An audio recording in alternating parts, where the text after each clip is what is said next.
There is a silent killer in your room. He does not carry a blade, and he does not whisper threats. He whispers promises. He tells you that your potential is safe, that your goals are secure, and that you have plenty of time. His name is Tomorrow, and he has killed more dreams than any war in human history. In the mountains of feudal Japan, there lived a young samurai named Yuki. Yuki was not lazy, or so he told himself. He was a man of preparation. Every morning, he watched Master Kaito, the master of the steel rain, train in the courtyard. Yuki would sit on his porch, sipping tea, and visualize himself performing those same perfect strikes. He bought the finest silk kimonos. He sharpened his blade until it could split a hair. He felt like a warrior because he thought like a warrior.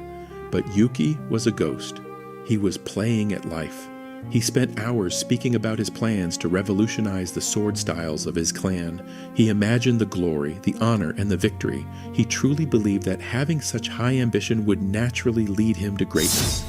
But then the sun would rise, the training ground would call, and Yuki would look at the sky. "The humidity is too high," he would murmur. "The wood of my training sword will swell. I will wait for the dry air of tomorrow." Tomorrow came, and with it, a slight chill in his bones. A warrior must be at 100% to train, he reasoned. I will start tomorrow when my spirit is rested. Centuries later, the modern man does the same. You scroll through the lives of the disciplined, getting a microdose of achievement just by watching them. You tell yourself that buying the gym membership is the same as lifting the weight. You tell yourself that researching a business is the same as building one. You are living in a hallucination. You are the king of a world that does not exist. One afternoon, Yuki's ego became too heavy to carry in silence. He approached Master Kaito. With a puffed-out chest and a voice full of unearned confidence, he said, "Master, I have observed your style. I have spent years planning a new way to move. I am ready to be your greatest disciple. I shall begin my formal training with you at sunrise tomorrow." Kaito did not look up. He continued to polish a blade that was already perfect. He asked one question. "How many times did you strike the post this morning while I was training?" Yuki's voice faltered. "Well, Master, I was analyzing the wind resistance. I was meditating on the perfect form. I wanted to ensure I was ready before I began." Kaito stopped. He looked at Yuki, not with anger, but with a cold, devastating pity. "You are not a warrior, Yuki. You are a king of shadows. You haunt the dojo, but you do not inhabit it. You claim to own a future that hasn't arrived because you are too cowardly to own the present moment. Do not come back to me with plans.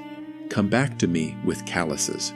The other students, those who had spent the morning bleeding and sweating, laughed. To them, Yuki was a joke, a paper tiger. That laughter broke Yuki. Because his confidence was built on the validation of his own imagination, it had no foundation. It shattered like glass. The samurai understood a truth modern psychology is only now proving: substitution.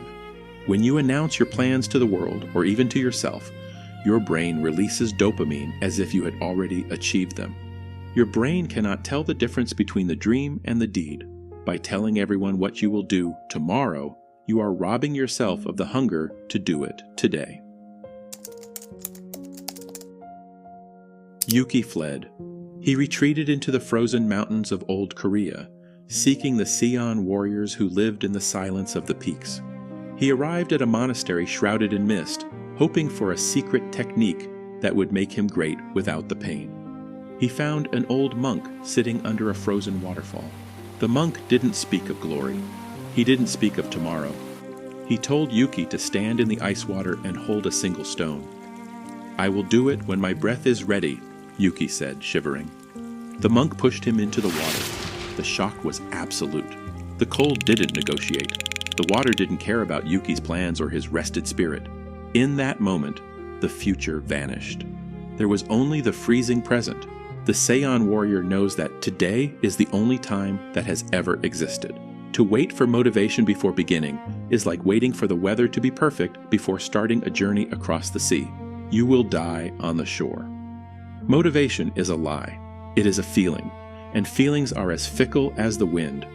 The weak man waits for the wind to blow in his direction. The mountain blade rose regardless of the storm. This is the doctrine of impermanence.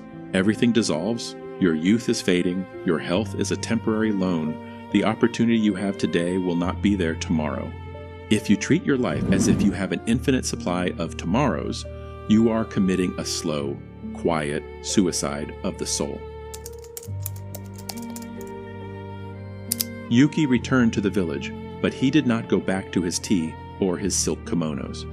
He went to the dojo at midnight when no one was watching. He picked up a heavy, splintered training sword. He didn't plan. He didn't visualize. He struck the post. 1, 10, 100, 1,000. When his hands bled, he didn't wait for tomorrow to heal. He wrapped them in rags and struck again. He realized that the weak Yuki was still inside him, whispering about rest and optimal conditions. But Yuki stopped listening. He learned the ultimate warrior skill, the death of negotiation. When the alarm of life rings, the weak man asks his body, "How do we feel?" The warrior simply says, "The time has come."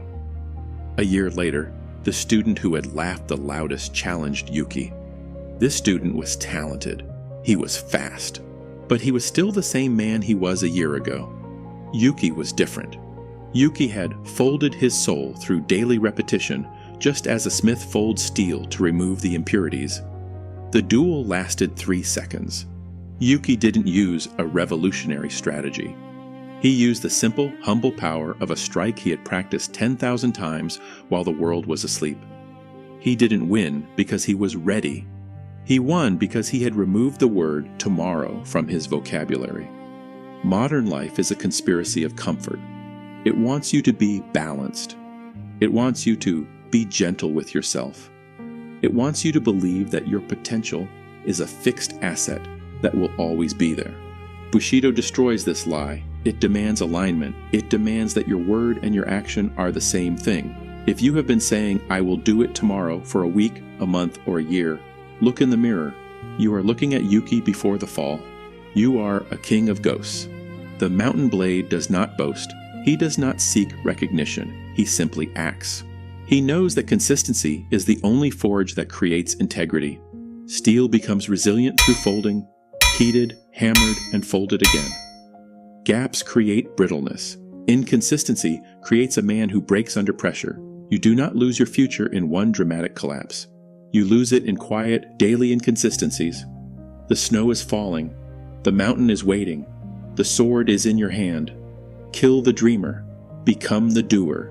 I am not controlled by my feelings. I am guided by my commitments. Do it now. Subscribe for the Path of the Mountain Blade.